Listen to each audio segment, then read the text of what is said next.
नमस्कार, सुस्वागतम. कसे आहात सगळे? मजेत ना? आणि आपला आपुलकीचा प्रश्न नेहमीचाच, हसताय ना? हसायलाच पाहिजे, कारण परत एकदा घेऊन आलोय आपल्या हक्काचा आपला लाडका कार्यक्रम सोलापूरमधून, ज्याचं नाव आहे चला हवा येऊ द्या महाराष्ट्र दौरा. आता या जोडीकडे येणार आहे बॉस.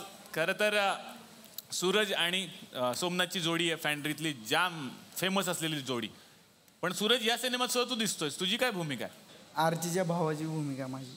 आर्चीचा तू भाऊ आहेस? हां. अण्णाकासोबत काम करताना चांगलं वाटलं, पण म्हणजे ह्यावेळेस फॅन्ड्री पिस्तुल्या ह्यांच्यापेक्षा वेगळा रोल होता आणि चांगला केला. सगळ्यांना आवडलं, घरातल्यांना सगळ्यांना आवडला पिक्चर. घरातल्यांना म्हणजे माझ्या आवडला, कारण की तो लाजतो एवढा. त्याच्या कास्टिंगचा किस्सा ऐक. काय कास्टिंग सांग. तुम्हाला कळेल किस्सा. मी जेव्हा पिस्तुल्याचं असंच कास्टिंग करत होतो, तेव्हा मी सगळ्या मराठी शाळेत जायचो, प्राथमिक शाळेत त्याच्यात पालावरती जायचो की जिथं मुलं आहेत. तर माझ्या शेजारी पोपळज नावाचं गाव आहे, माझा मित्र आहे, त्याची शाळा आहे, तिथे शाळेत गेलो आणि मी मधल्या सुट्टीत जाऊन बसायचो किंवा असं शाळा भरताना वगैरे. तर याला बघितलं तर हा शर्ट गुंड्या तुटलेला, चड्डीला गाठ मारून हा होता दुसरीत, आणि सगळ्या पोरांना दमदाटी करत होता. अरे बाप. आणि केस वीस वाढलेले. तर मी याला बघितलं आणि त्याच्या मित्राला म्हटलं की इथं जे चटकदार पोर आहेत ना असे कोणी, ते मला तू भेटव. म्हटलं हे काय? म्हणला टायगर आहे. टायगर आहे, ह्याचं नाव टायगर आहे मूळचं. बर. आणि शाळेतलं नाव सूरज. तर याला बोलवलं, तर आला उभा राहिला. मी म्हटलं तुला काय असं करता येतं का नाटक? काय? मला सारखं नाटकच करतो ही माझा मित्र. म्हटलं काहीतरी करून दाखव ना. हा काहीच करा, नुसतं आमच्याकडे बघत होता, रागानं सगळ्याकडे बघायचा. तर तो माझा शिक्षक मित्र जो आहे याचा, तर तो एकदम ह्याला रागवला. म्हटलं बोल ना, कर ना. आणि त्याने एक शिवी पण हसडली याला. आता आम्हाला त्याच्याकडे रागानं बघितलं, माझ्याकडे बघितलं आणि या डोळ्यात पाणी यायला लागलं. मला एकदम वाईट वाटलं की राव कशाला तुम्ही म्हणजे त्याला बळजबरी करता, असं मला वाईट वाटलं. आणि मला वाईट वाटून मी याला काहीतरी बोलणार असं तेवढं त्याकडे बघितलं, त्याने डोळ्यात असं पाणी पुसलं आणि कसं काय ॲक्टिंग केली, अशा आविर्भावात आमच्या असं बघायला. आणि मला आश्चर्य वाटलं की त्यानं असं बघता बघता डोळ्यातून पाणी काढलं. आणि मग त्याला मी तिथून पुढे घेऊन गेलो. तो आता भारीच करतोय, सगळ्यात कामं चांगली करतो. वा वा, काय बाळ. सूरज साठी खरंच जोरदार टाळ्या. छाया मॅडम, तुमची ही भूमिका विशेष आहे या सिनेमातली. फॅन्ड्रीमध्ये सुद्धा तुम्ही होतात. यातल्या तुमच्या भूमिकेविषयी जाणून घ्यायचं. खूप वेगळी आहे आणि ही भूमिका म्हणजे फॅन्ड्रीतली नानी म्हणा किंवा सैराटमधली माझी भूमिका कलाकार म्हणून समृद्ध करून जाणारी आहेच, पण नागराजच्या लिखाणात एक आहे ना, आपली भूमिका आपल्याला माणूस म्हणून पण ना खूप संस्कार घडवते स्वतःवर. तर तशी ही एक खूप वेगळी भूमिका आहे. वा वा वा. सोमनाथ, फॅन्ड्रीच्या वेळेला त्यांनी सांगितलं की तू लपून बसायचास, तुला आवडत नव्हतं हे सगळं, पण जेव्हा फॅन्ड्री रिलीज झाला, सगळीकडे कौतुक झालं, तेव्हा कसं वाटलं? माझं दुसरं स्वप्न पूर्ण झालं अण्णाकाकामुळे. ज्यावेळेस मला फोन आला, ज्यावेळेस फॅन्ड्री शूट झालं त्यावेळेस त्याला हवं उद्या नव्हतं. पण असं वाटायचं आता की मला वाटायचं सैराटचे हिरो हिरोनेच असणार त्याला हवं उद्या मध्ये.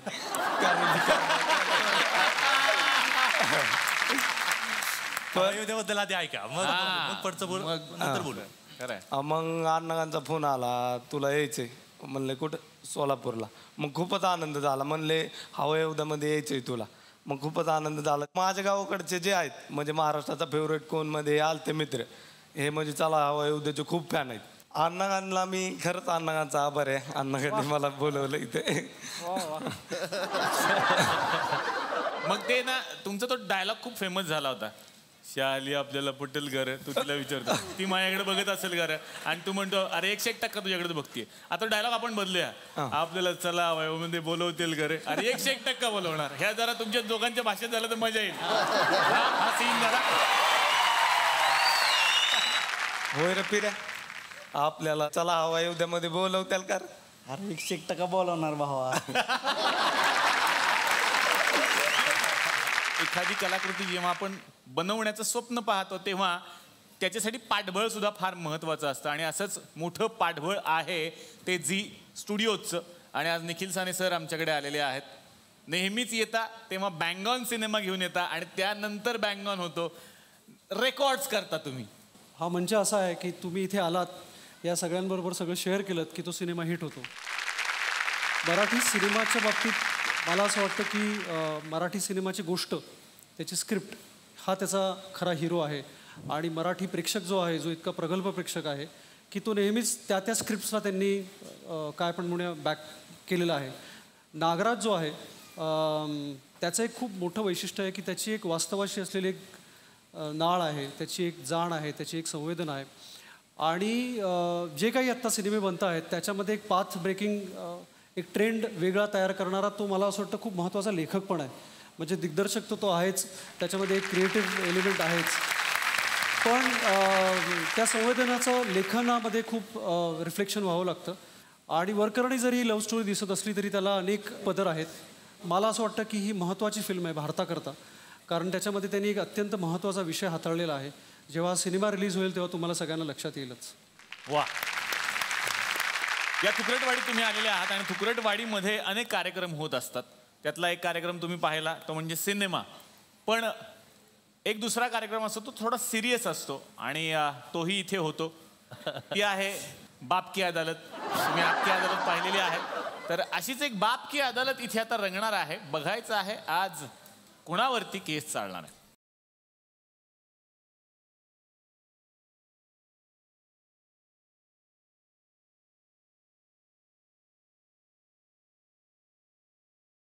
नमस्कार, मी लाजत शर्मा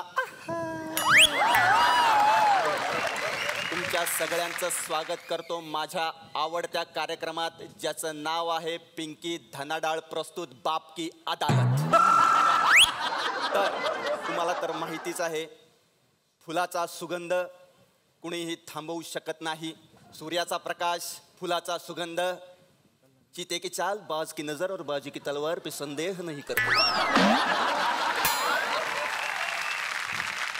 यावरून तुम्हाला कळलंच असेल की आज आपल्याकडे कोण येणार आहे.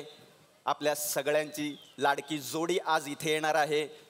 जोडीचा मामला मामाही थांबला, प्रेमानं दे हात हाती. आता तर कळलंच असेल कोण येणार आहे, तर जोरदार टाळ्यांनी स्वागत करूया आपले जज.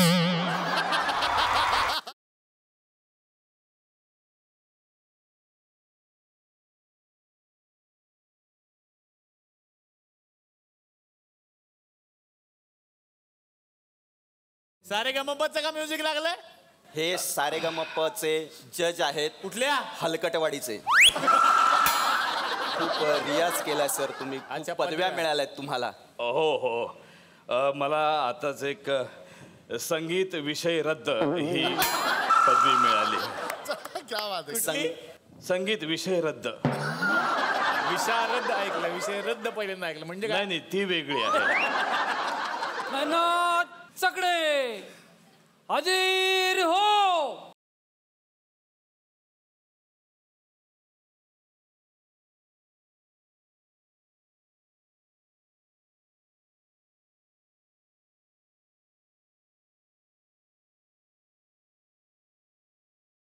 तर आज इथे येणार आहेत सुप्रसिद्ध संगीतकार अजय अतुल.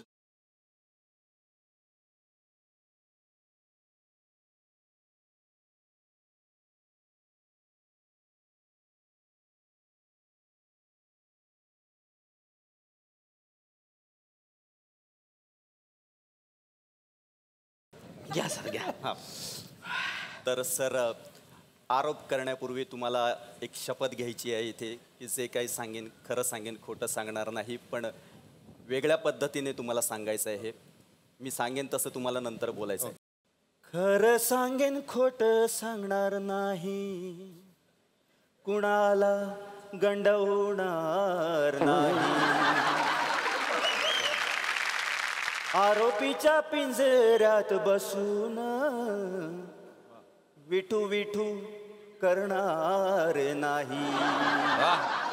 बळजबरी करतात सानेपण सामील, कॉमेडी हे करणारे लई साले जालिम. सुरुवात केली यांची आम्हीच लई भारी, तरी साले आम्हाला सोडेना.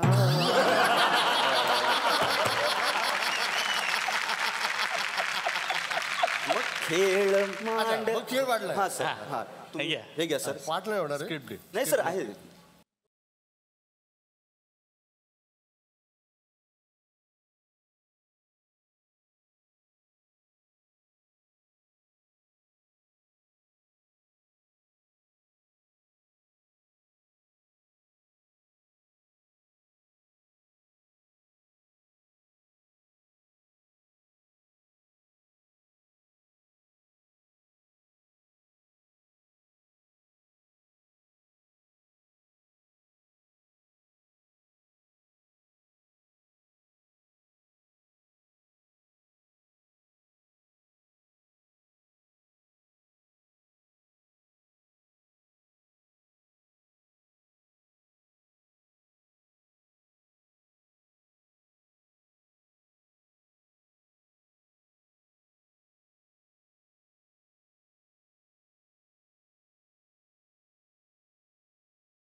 सुंदर गायला.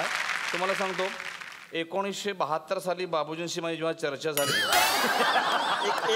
एक मिनिट. तुम्ही मुंबईत कधी आलात? मी 2001 साली आलो. मग बाबूजींना कधी भेटलात? लहानपणापासून बाबूंच्या सोबत आहे मी. कसं काय? बाबूजी माझ्या वडिलांचं नाव आहे बाबूजी.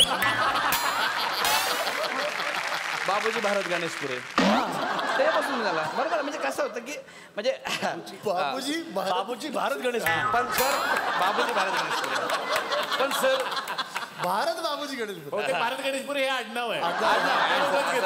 लक्षात घ्या तुम्ही लक्षात घ्या. तुम्ही फार पकडता लागे. पण तुम्ही गायला छान. तर तुम्हाला मी हा नी देतो. तुमचं पुढून नी वरून तुम्ही गा. निसर्ग राजा. नाही सर.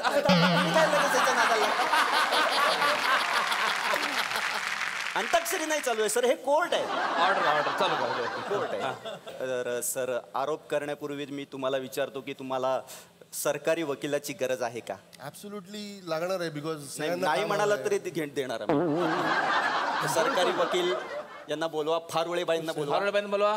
फारुळेबाई हजीर हो.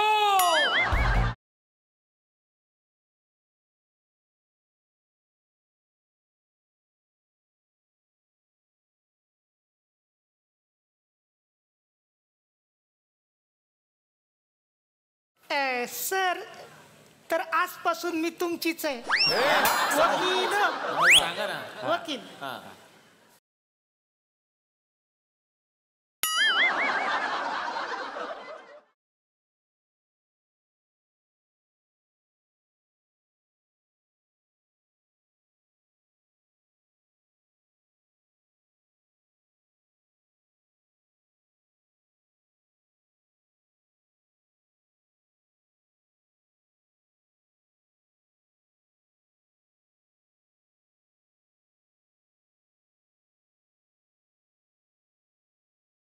चला. नाही मॅडम हे कोर्ट आहे. कोर्टातलं काही येतं का तुम्हाला? काही माहिती आहे का? हा मला कोर्टातलं सगळं बोलता येतं. बोला. मी शिकले सगळं. हा. मी लॉट मध्ये साड्या घेऊन आले होते. त्यातली एक नेसून आले. मी लॉट मध्ये साड्या घेऊन आली. लॉट मध्ये काय चालू होतं?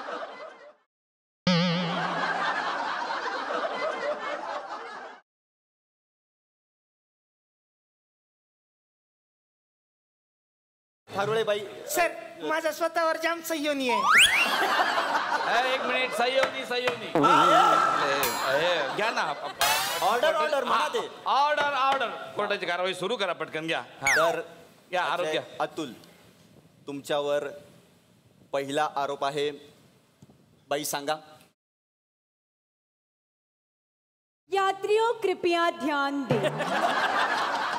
अजय अतुल यांच्यावर आरोप आहे की ते आळशी आहे आणि ते वेळ पाळत नाही. तुमच्यावर असा आरोप आहे की तुम्ही खूप आळशी आहात. म्हणजे काय कारण आहे त्याचं? म्हणजे मला असं कळलंय की तुम्ही प्रोड्युसरला किंवा दिग्दर्शकाला गाणी वेळेवर देत नाही. खूप वेळ लावता गाणी पोहोचवायला. 3G नाही आहे का तुमच्याकडे? नाही ऍक्च्युली तसं असेल तर नागराजला विचारा. फॅन्ड्रीचं गाणं किती दिवसात दिलं? सर किती दिवसात दिलं? 3 दिवसात. मग 2 दिवसात का नाही लवकरात लवकर 1 मिनिटात दिलं पाहिजे. खरं उत्तर देतो. खरं उत्तर असं आहे की तो वेळ जो असतो त्या गाणं द्यायला जे लागणारा जो वेळ जो आहे तो आमचा नसतो.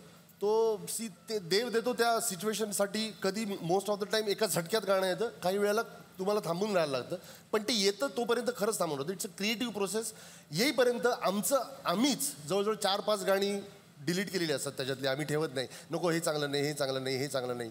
आम्ही जे बेस्ट वाटतं आमचं तेच आम्ही आमच्या प्रोड्युसर्स किंवा डिरेक्टर पुढे सादर करतो. 1 मिनिट मी यांना विचारतो. उशीर होतो हे प्रोड्युसर डिरेक्टरचं म्हणणं असेल, पण गाणं आल्यानंतर कसं असतं? करेक्ट. मला एक कळलं नाही की जर का आमच्यासाठी सरकारी वकील दिली तर उत्तर आम्ही का द्यायचं? नाही सर कसं आहे. सर कसं आहे तुमच्या मनात काय आहे ते पण हिथं निघणं गरजेचं आहे सर. त्यात 2-3 गाणी निघाली तर तेवढंच प्रोड्युसर. असं आहे बरोबर आहे. पण गाणं म्हणजे काय ATM थोडीच आहे लगेच टाकलं आणि पैसे करेक्ट आहे. आले. पण बरोबर सर आहे, काय त्यांनी मान्य केलंय की थोडासा का होईना आलशीपणा त्यांच्यात होता. ओके. मग सर तुमच्याकडे काही इलाज आहे काय म्हणजे सर आळस दूर करण्यासाठी आपल्याकडे खूप चांगला इलाज आहे. व्यायाम करायचा सर. या अरे या नाही सर इथे मी करून घेतो ना सर. नाही तुम्ही दोघेही या सर अजय प्लीज. सर करतात हल्ली असं आम्ही ऐकलं. हे बघा हा.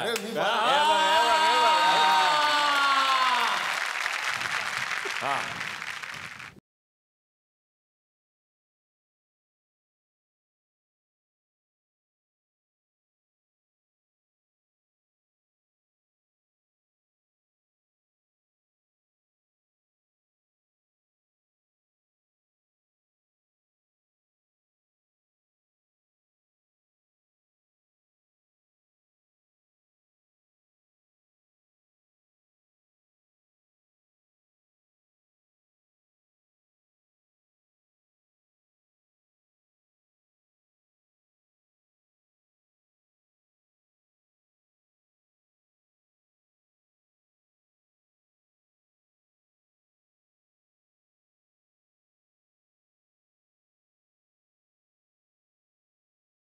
Thank you sir. हे हाताच्या नसांसाठी चांगलं असतं.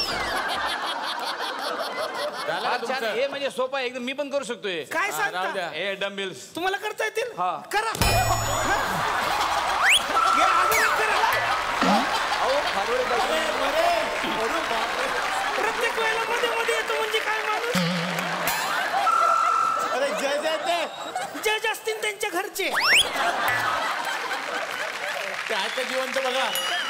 सर तुम्ही आहात चष्मा कुठं असू दे. चला पुढे पुढे घ्या पुढे घ्या. यात्रियों कृपया ध्यान दें. विंडो सीटला बसून घेते बाई. अजय अतुल यांच्यावर पुढचा आरोप आहे की ते स्वतःच्या गाड्यांसाठी रस्ते बनवून घेतात. अजय अतुल तुमच्यावर आरोप आहे की तुम्ही रस्ते बनवता. मुंबईला एक क्लासिक स्टुडिओ आहे जिथे शूटिंग होतं. तर त्यांना इथे बोलवलं होतं. तर तिकडचा रस्ता त्यावेळी खूप खराब होता. तर हे म्हणाले की आधी रस्ता बनवा. ह्यांच्या प्रयत्नाने तो रस्ता बनवला गेला आणि मग हे आले. आम्ही विसरलो पण होतो. नाही याच्या मागे कोण एक कल्प्रिट मला माहिती आहे. तसं नव्हतं झालं. तेव्हा पाऊस खूप झाला होता आणि गाडी जाणार नाही अशा परिस्थितीमध्ये तो स्टुडिओ झाला होता. त्याचा मला वाटतं खालचा फ्लोअरमध्ये पण पाणी वगैरे आलं. आमचीच नाही कोणाचीच गाडी जाऊ शकत. कोणाचीच गाडी जाऊ शकत नव्हती. म्हणून मग आम्ही म्हणलं की दुसऱ्या स्टुडिओमध्ये शिफ्ट करणार आणि दुसऱ्या स्टुडिओमध्ये होऊ पण शकत नव्हतं. म्हणून दुसऱ्या स्टुडिओचा खर्च हा जास्त होता रस्ता बनण्यापेक्षा. म्हणून आम्ही म्हणलं की मग त्याच्यासाठी रस्ता करा. त्यामुळे सगळ्यांचंच काम झालं आणि सारेगमचं शूट पार पडलं. वा वा सर वा वा. खूप छान सर. खरंच मला हे खूप आवडलेलं आहे. तुम्ही काय हा कुठला आरोप आणला तुम्ही? रस्ता बनवायचा हा कुठला आरोप? त्यांचा रस्ता वापरून झाला की ते काय तिकीट टाकतात का रस्ता? लोक पण वापरतात. लोकांच्या पण गाड्या त्याच्यानं जातात. सर आय अप्रिशिएट मनापासून तुम्हाला. मी ह्या कार्यासाठी पार्टी देते माझ्या घरी डोंबिवलीला. तुम्हाला पार्टी आहे ह्या संडेला. तुम्ही यायचं म्हणजे यायचं. बस खतम. एवढे फॅन आहात तुम्ही? नाही माझ्या घराकडे जाणार रस्ता जाम खराब आहे.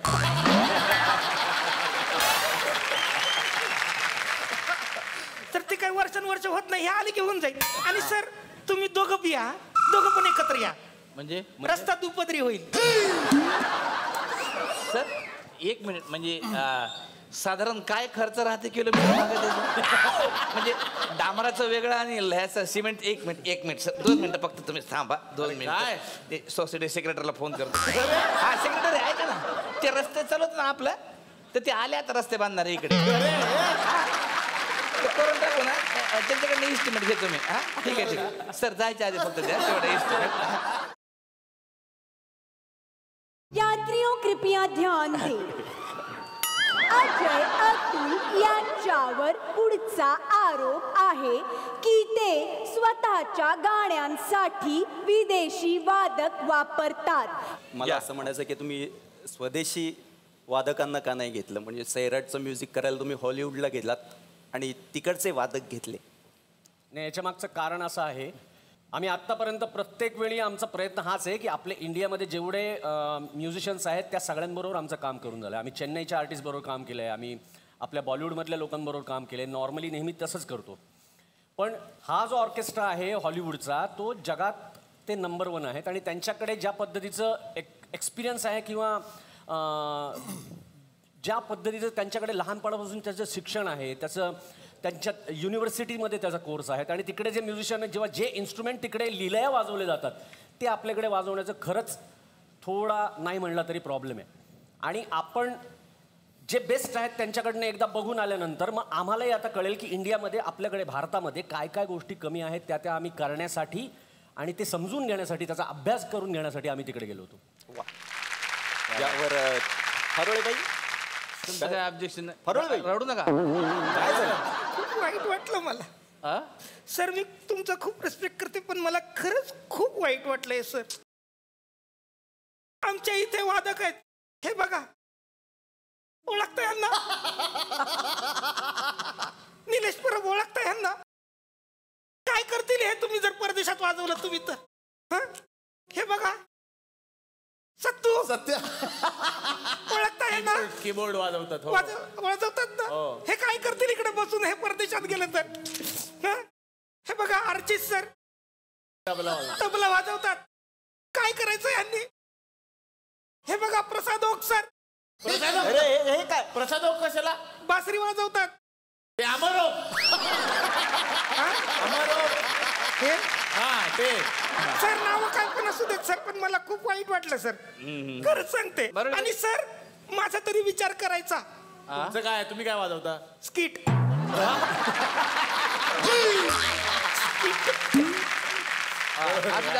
शांत बसा. झालं तुमचं? झालं सगळं. हे बघा सर तुम्हाला ह्या कोर्टात आम्ही आणलंय, तुम्ही सगळ्या प्रश्नांची उत्तरं दिली. तुमच्यासाठी मी खूप चांगल्या शिक्षा काढून ठेवल्या. पण मी तुमच्या आवडीची शिक्षा तुम्हाला देणार आहे. तुमच्या आवडीचं एक सुंदर गाणं आमच्या रसिकांना ऐकू.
अतुल सर, अजय सर, खरं तर संगीत तर तुमचं मोठं आहेच, पण आणखी एक मोठा आदर्श तुम्ही नेहमीच लोकांसमोर ठेवतात.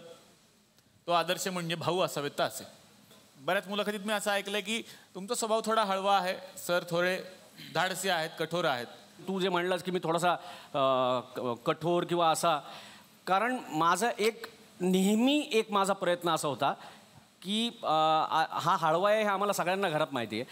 आम्ही जेव्हा मुंबईला जायचो ना तेव्हा मुंबईला जे आम्ही बॅग कीबोर्ड घेऊन झालो की मी एक गोष्ट मुद्दाम टाळायचो की शक्यतो आईवडिलांकडे बघायचं नाही पाया पडताना, कारण ते भरून यायचं. मी पटकन पाया पडायचो आणि कडेला व्हायचो आणि स्ट्रॉंग राहायचो की हां आता हा जेव्हा पाया पडायचा तेव्हा तो एक सीन व्हायचाच, ती रडारडी व्हायची, जसं काय हाला सासरला चाललोय. आणि कदाचित त्याला कुठंतरी तो कॉन्फिडन्स, म्हणजे भीती मला पण वाटायची की मुंबईसारखं मोठं महानगरी ती, पण त्याला कुठंतरी तो आधार आणि कॉन्फिडन्स वाटायचा, म्हणून मी पण स्ट्रॉंग राहायचो की नाही चल काय नाही होत बघू आपण. सो असा त्याचा अजूनही तसाच येते, अतिशय शक्यतो बोलत नाही आणि मग बोललं की सगळंच काढतो. समहाऊ आय बिलीव्ह की संगीतामध्ये संगीतकाराने किंवा संगीतामध्ये जी माणसं असतात त्यांनी एक बेसिक इमोशन्स जिवंत राहण्यासाठी एक इनोसन्स, तुमच्या हार्टचा बालपण शिल्लक ठेवणं फार गरजेचं असतं. मला ते so called maturity I hate it. मला तो माझ्यातला बाल, जो मी बालक असेन तो बाल मला आवडतो, जो मी तो आहे तो छोटा, आय लव्ह इट. बिकॉज त्याच्यामुळे मला दिसतं मी इतरांशी रिलेट करू शकतो की इतर कोणाला काय होतं, इतर कोणाला काय भावना असतील, इतर कोणाला कशाचा त्रास होऊ शकतो, हे मला जास्त मी रिलेट होतो. सो ते उगाच मच्युअर मला आवडत नाही. मला ज्या दिवशी रडू येणार नाही कदाचित त्या दिवशी असं वाटेल की यार माझं मन मेलं की काय. या सिनेमाच्या निमित्तानं वेगळा प्रयोग केलाय तुम्ही, ज्याचं खूप कौतुक सुद्धा होत आहे. तो म्हणजे हॉलिवूडमध्ये जाऊन रेकॉर्डिंग झालं गाण्यांचं, आणि हे भारतीय संगीताच्या बाबतीत माझ्या माहितीप्रमाणे पहिल्यांदा घडलंय. त्याबद्दल खरंच अभिनंदन. हा एक इतिहास रचला गेला. आम्ही आत्तापर्यंत जे काही म्युझिक केलं आहे त्याच्यावरचा असलेला विश्वास आणि आमच्या शब्दावर असलेला विश्वास, यासाठी झी स्टुडिओ, नितीन केणी सर, निखिल यांनी आम्हाला अक्षरशः एका हाकेवर ते आमच्या पाठीशी उभे राहिले आणि ही संधी आमच्यासाठी उपलब्ध करून दिली. आम्ही इथून जेव्हा निघालो होतो तेव्हा आम्हाला असं वाटलं होतं की आपली मराठी फिल्म असेल पहिली कदाचित, म्हणून आम्ही काहीच बोललो नाही, काही नाही. तिकडे गेल्यानंतर आम्हाला कळलं की अरे अजून बॉलिवूडमधलं पण कुणी आलेलं नाही, टॉलिवूडमधलं म्हणजे तमिळ तेलुगूमधून पण कुठला संगीतकार आलेला नाही, आणि ओव्हरऑल भारतातून पण कुठली पिक्चर इथपर्यंत आलं नाही. आणि कसं असतं ना, आमचा योगायोगावर फार विश्वास आहे. आत्तापर्यंत निखिलने आम्ही खूप कामं केलीत. त्याच्यावेळी पण ही संधी आली असती. आत्तापर्यंत आम्ही हिंदी पिक्चर पण केलेत, त्यावेळी पण ही संधी उपलब्ध होऊ शकली असती. पण कदाचित आमचे चौघांचे मिळून ग्रह खूप चांगले आहेत, त्यामुळे नागराजच्या सैराटच्या निमित्ताने हे आम्हाला करता आलं, याचा मला जास्त आनंद होतो. वा, एक्सपिरियन्स तिकडे रेकॉर्ड करण्याचा तो खरंच मेस्मरायझिंग एक्सपिरियन्स. म्हणजे आयुष्यभर ज्याची तळमळून वाट पाहिली. म्हणजे मी खरं सांगतो, आपण मंदिरात जातो आणि स्तोत्र गात असेल तिकडे कोणी, किंवा एक घंटी तिकडे वाजली तरी जे मनाला समाधान वाटतं, ते समाधान नुसतं त्या फ्लोअरवरती उभे असताना ते जे पहिलं ट्युनिंग करायला लागतात ना, नुसतं ट्यून करतात, ए नोट घेतात आणि ट्यून करतात सगळेजण अकॉर्डिंग टू दॅट, सगळे इन्स्ट्रुमेंट ट्यून होतात. तेच ऐकणं एक मेस्मरायझिंग असतं. दुसरं, ते जे म्युझिक वाजवणार आहेत ते म्युझिक आमचं होतं. ते ऐकणं इतक्या पटकन पहिल्याच टेकला त्यांनी, म्हणजे पहिली रिहर्सलच, तो टेकच सुरू झाला, आम्ही रिहर्सल समजत होतो, त्याच्यातच त्यांनी इतकं परफेक्ट वाजवलं की ते आम्हाला सहनच होईना की इतकं परफेक्टली फर्स्ट रिडिंगला इतकं चांगलं कसं येऊ शकतं. आणि तिसरं गाणं वाजून झाल्यानंतर त्यांच्या येणाऱ्या टाळ्या, हे सगळं फार कानात भरलेलं आहे. आणि हे ऍक्च्युली ऐकण्यासाठी 30 वर्ष झुरत होतं. क्या बात आहे. प्रेक्षकांमध्ये आणखीन 3 कलाकारही बसलेले आहेत, ते सुद्धा या सिनेमात आपल्याला दिसतात. तानाजी गळगुंडे, तुझा कसा आहे अनुभव? माझं नाव तानाजी, मी सैराटमध्ये लंगडा बाळ्या असा रोल प्ले करतोय. तर तो रोल खूप सुंदर आहे. ज्यावेळेस तुम्ही सैराट बघेल त्यावेळेस लंगडा बाळ्या काय चीज आहे तुम्हाला कळेल. आणि ते फक्त आरच्या आणि परशा ह्यांच्यासाठीच काय करेल ते करेल. वा वा, जोरदार. अरबाज, तुम्ही सुद्धा या टीममध्ये आहात, कसं वाटतं? खूप भारी वाटतंय. मी फिल्ममध्ये साल्याचा रोल करतोय, जो परशाचा मित्राचं कॅरेक्टर आहे. आणि फिल्म करताना खूप मजा आली. ॲक्टिंगपासून सगळं अण्णाने शिकवलं आणि खूप मजा आली फिल्म करताना. वा वा. आणि अनुजामुळे बसलेली आहे, जी आमच्या आज स्किटमध्ये सुद्धा होती. तुझा कसा आहे अनुभव? माझा अनुभव खूपच भारी आहे. मला सैराटचा म्हणजे फर्स्ट फिल्म आणि खूप गोष्टी फर्स्ट टाइम करायला मिळाल्या. आणि माझं आयुष्यात 2 स्वप्न आहेत. त्यातलं एक स्वप्न होतं हवा येऊद्यामध्ये यायचं, आणि दुसरं स्वप्न आहे ते पूर्ण झालं तर पुढे सांगेन मी. तर अनुभव खूपच भारी होता. तर सैराटच्या गाण्यांनी सगळ्यांनाच वेड लावलेला आहे, पण सर्वसामान्य प्रेक्षकांना आमच्यासारख्या जेवढं वेड लावलंय तेवढंच वेड लावलेलं आहे आपल्या मराठी इंडस्ट्रीतल्या कलाकारांना सुद्धा. बघा कसं.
आता मी परत एकदा अजय अतुल सर तुमच्याकडे येणार आहे. झी मराठीशी तुमचं खूप मोठं खूप वर्षांचं नातं आहे आणि ज्यांचं ते नातं असतं ते झी मराठीच्या फॅमिलीत सामील होऊन जातात. एक कुटुंब आहे आपलं झी मराठीचं, तसे तुम्ही फार मोठे मेंबर आहात या कुटुंबातले. काय सांगाल झी मराठीच्या या नात्याबद्दल? आम्ही कुटुंब म्हणजे आम्ही फाउंडर मेंबर आहोत. निखिल म्हणा किंवा दीपक किंवा याच्या आधी पण झी बरोबर जे सगळे होते त्यांच्याबरोबर आमचं असोसिएशन इतकं स्ट्रॉंग झालं आहे आणि म्हणजे आम्हाला आहे ना एकमेकांना बोलत बसायला लागत नाही. झी मराठी बरोबर आम्ही करिअरच्या जे आमच्या मेन ज्या काही गोष्टी आहेत ना त्या झी बरोबर खूप शेअर झाल्यात आणि मला आनंद वाटतो की आजही आमचं ते असोसिएशन ते बॉन्डिंग ते खूप स्ट्रॉंग आहे आणि बाप्पाच्या कृपेने ते इथून पुढेही तसंच राहू. सुकरेटवाडीमध्ये वेगवेगळ्या गोष्टी घडतात. एक पोस्टमन काका इकडे आहेत, ते नेहमी येतात पत्र घेऊन. बघूयात आज कुणाचं पत्र घेऊन येतात.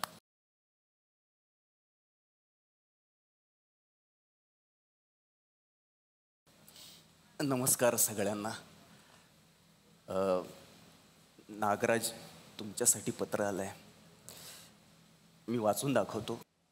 प्रिय नागराज, प्रत्येकालाच नाही जमत स्वप्न बघायला.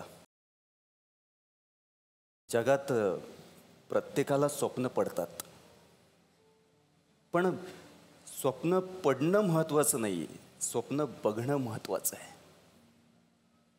आणि तू स्वप्न बघणारा माणूस आहेस.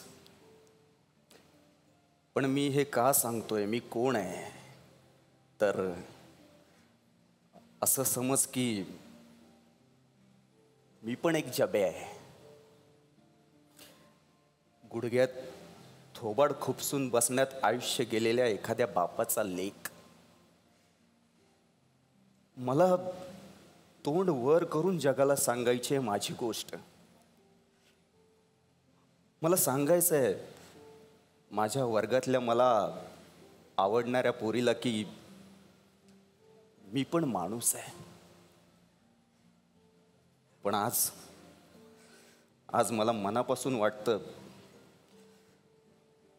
नागराजसारखं उन्हाच्या कटाविरुद्ध लढलं पाहिजे, सूर्याच्या डोळ्यात डोळे घालून.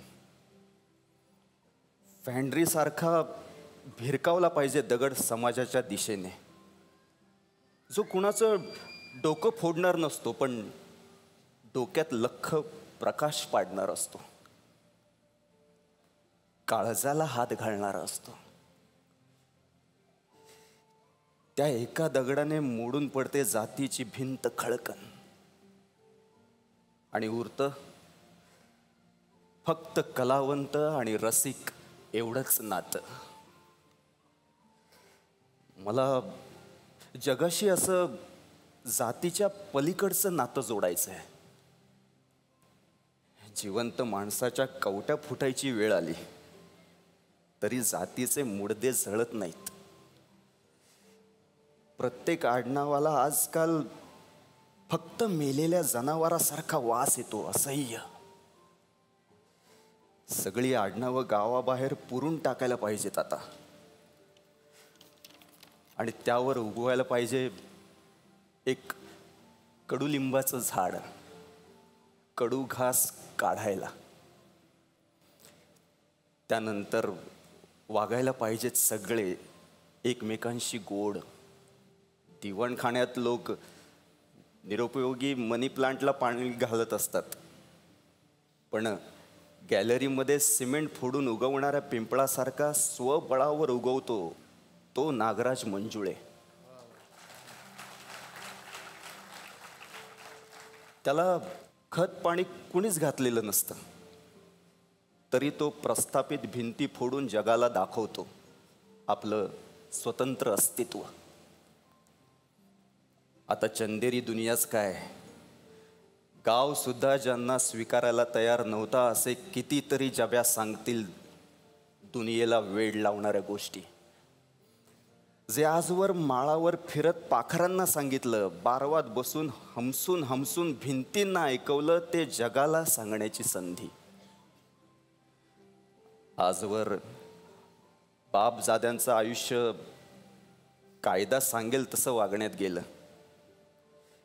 त्यात स्वप्न बघण्यासाठी या देशात कायद्याने बंदी नाही हे लक्षातच आलं नव्हतं. आम्ही स्वप्न बघू शकतो हे स्वप्नात पण वाटलं नव्हतं.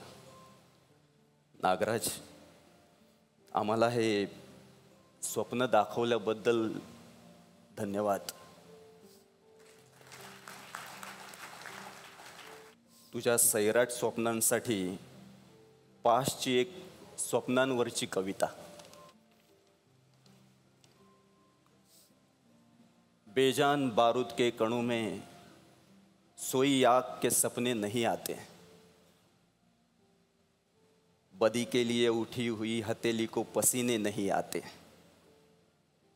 शेल्फ में पड़े इतिहास के ग्रंथों को सपने नहीं आते, सपनों के लिए लाजमी है झेलने वाले दिलों का होना, नींद की नज़र होनी लाजमी है, सपने इसलिए हर किसी को नहीं आते.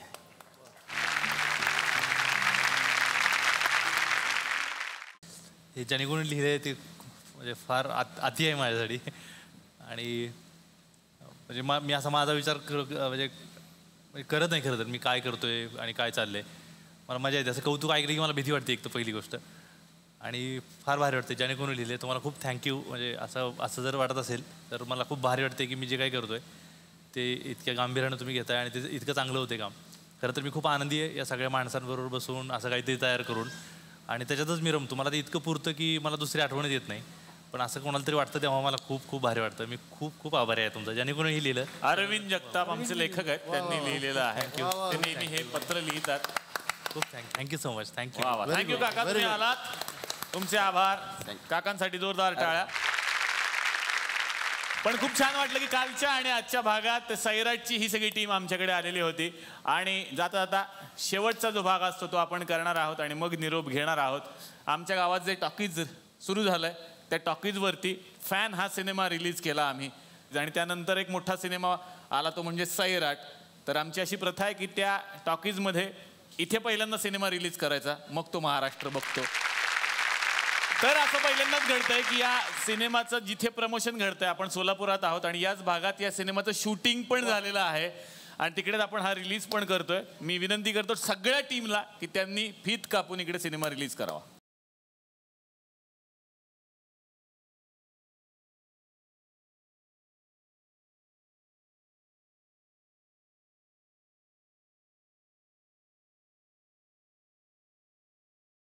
तर मंडळी, परत भेटूयात पुढच्या आठवड्यात नवीन कलाकारांसह आपल्या लाडक्या कार्यक्रमात, ज्याचं नाव आहे चला हवा येऊ द्या महाराष्ट्र दौरा.